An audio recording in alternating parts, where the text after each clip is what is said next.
Hello, everyone. Welcome to this Introduction to Galaxies for the Science 121 class at Luther College. I'm Professor Jeff Wilkerson.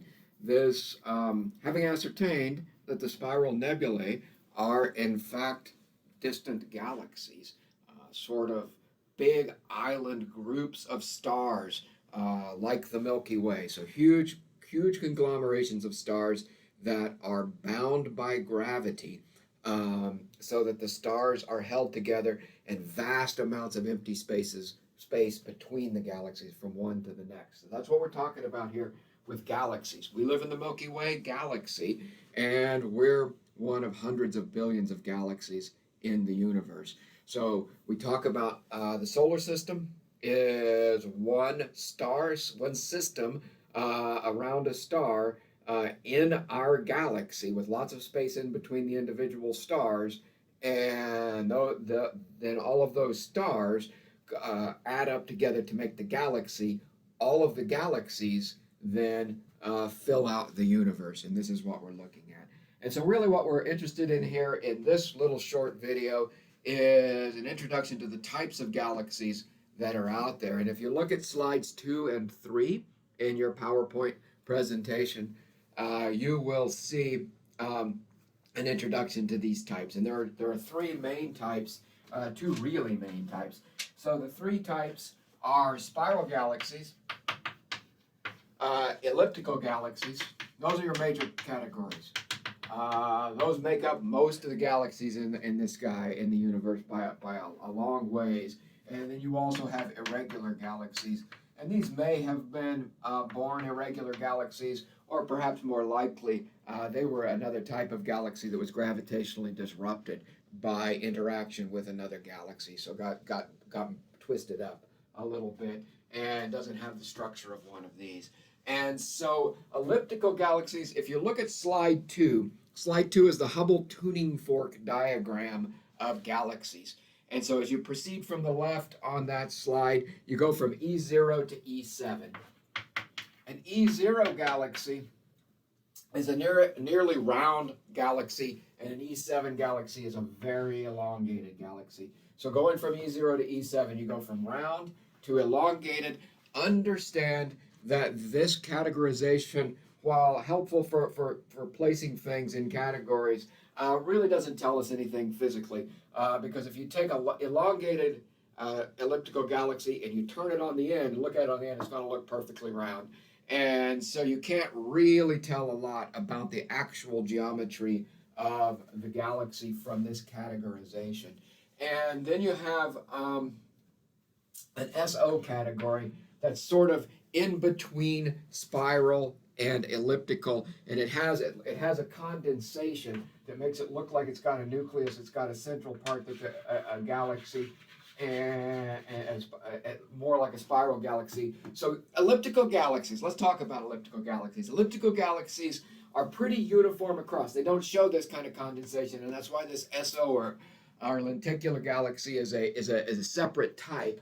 And they don't have much, if any, free dust and gas. There just isn't dust and gas out there for them to make new stars. So elliptical galaxies are not, by and large, making new stars. So there's not a lot of new star formation going on in these galaxies, simply because they don't have the gas clouds that you need to condense in order to make new stars. And so elliptical galaxies have this smooth, uniform appearance, not much condensation, not much segregation of material, and they don't have dark ridges and dark bands and dark lanes of dust and gas where there's new star formation going on. That is unlike spiral galaxies. And if you continue the tuning fork out and look at the top arm of that tuning fork, you'll see you go from SA to SB to SC. And so SA is going to be a galaxy that has more of its mass in the central bulge region and less in the arms. By the time you get out to SC, SC has a much less distinct central bulge and a lot of mass in the arms out in here. So you'll see that transition to more arms than central bulge. Now this is an important categorization. This is a physical categorization, and this is because the disks of spiral galaxies, the arms of spiral galaxies, is the primary place in the universe where new star formation is going on. There is dust and gas in the arms, the flat disk parts of spiral galaxies, like our Milky Way, that flat disk of our Milky Way. There is dust and gas there for new star formation. So an SC galaxy has more of that going on than an SA galaxy, because the central bulge of most spiral galaxies looks more like an elliptical galaxy with less free dust and gas, older stars, not so much dust and gas there to make a new star formation. So you see this whole range. Really, there's just a wide variety of morphologies, a wide variety of shapes and sizes of galaxies that you see along there. Now, the spiral galaxies can come in the barred spiral galaxies that you see in the bottom part of the tuning fork.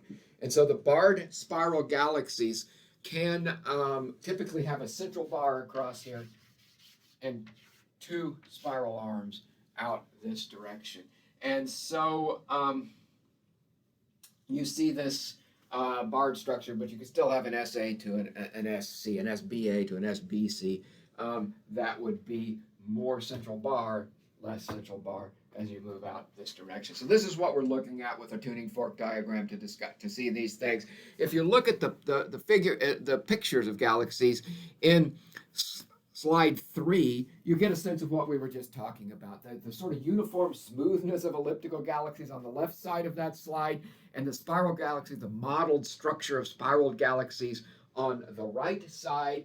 And you see the dark bands. Particularly look at those galaxies at the bottom on the right side, and you see all of the dark blotches and bands. That's cold molecular gas absorbing light, and that's dust and gas regions where new star formation can go on. And so you really see what we're talking about the star formation regions in these spiral galaxies. And you'll see pictures of spiral galaxies with bright knots of hydrogen. Of ionization zones where new stars are just formed. And so in addition to these, you've got your irregular galaxies. Your irregular galaxies are much smaller and much less frequent. You just don't see them as much, but these are regions of star birth. There can be a significant amount of star birth going on in an irregular galaxy. There just aren't as many of them. That's why we tend to say that the disks of spiral galaxies is the primary place for new star formation to be going on. So if you look at the fourth slide, I think we're on right now. Yep, the fourth slide, it talks about some properties of galaxies, and you see the mass ranges, the luminosity ranges, and sort of the types of stars, a lot of what we were just talking about. And it says, at the bottom line I want you to look at across there, is it says the percentage of observed galaxies. So if you went outside, let's say you're doing your senior project and you want to count galaxies, and so as part of your senior project you're doing a survey of galaxies, you're going to see 3 or 4 times as many spiral galaxies as you do elliptical galaxies, and you're going to see 6 or 7 times as many elliptical galaxies as you do irregular galaxies. So you're not going to see very many irregular galaxies at all, and you're going to see a lot more spiral galaxies.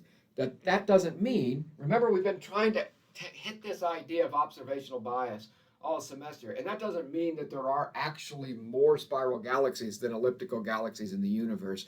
It's just the elliptical galaxies run a really wide range. They span a really wide range of sizes, of masses, from very small dwarf elliptical galaxies to huge giant elliptical galaxies. So the giant elliptical galaxies are quite a bit bigger than the spiral galaxies, and the dwarf elliptical galaxies are tiny relative to the spiral galaxy, and you just can't see them. They're just really hard to detect. But if we look hard enough, they're everywhere when we go try to find them. If we can dig into the relatively nearby groups of galaxies, and we dig in and really look, we see there's a lot of dwarf elliptical galaxies. So we assume there are dwarf elliptical galaxies everywhere. We just can't see them as well. So you won't see the dwarf ellipticals as much, but there are probably many, many, many more elliptical galaxies in the universe than spiral galaxies. They're just a challenge to see. If you go on to the next slides, for example, slide 5 is a cluster of galaxies, so just like stars, right? Stars came in star clusters. A lot of our stars are in star clusters. We had open star clusters,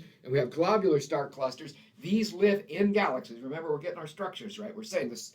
Stars live in clusters often, and those clusters live in galaxies often. And then the galaxy, like the Milky Way galaxy, is a spiral galaxy among all these other hundreds of billions of galaxies.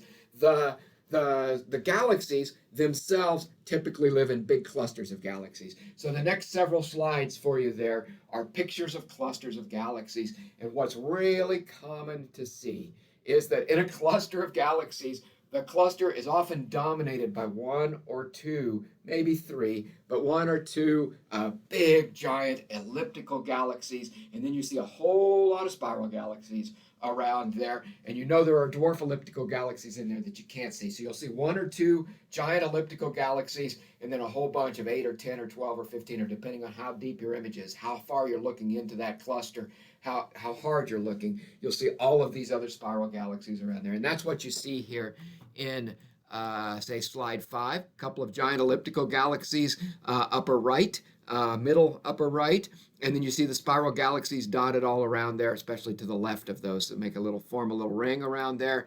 Same thing in the next slide. You see 2 or 3 giant elliptical galaxies in the middle and a lot of spiral galaxies around there.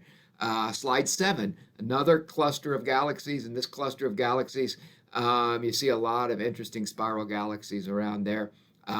And then you see in slide 8, you see the Fornax cluster of galaxies, and it's a beautiful, beautiful cluster of galaxies. You'll see NGC 1404 and NGC 1399 are elliptical galaxies in there, as it looks like NGC 1387 and maybe 1379 as well. And then you've got a whole bunch of spirals all around it through there that you can see spirals, some marked, some maybe not marked on that. Slide 9 is the ultra deep field from the Hubble Space Telescope. And what to make the deep fields, there are several deep fields that were made by Hubble Space Telescope, and the first was called the deep field, and then they had other iterations of the deep field. And what they did was we were just looking at all of these clusters of galaxies, and so what they did was to say there's regions of sky, like in Virgo, we're right next to the Virgo supercluster. We're part of the Virgo supercluster of galaxies. And so if you want to look at the constellations, sort of where Virgo meets Leo in the spring sky, there's galaxies everywhere. And so if you take a small telescope, you almost can't keep your small telescope from landing on a galaxy. You're out there looking for something else, and you're like, just another galaxy. Just another galaxy. Just another galaxy. And so you got galaxies scattered all over the place as part of this Virgo supercluster of galaxies.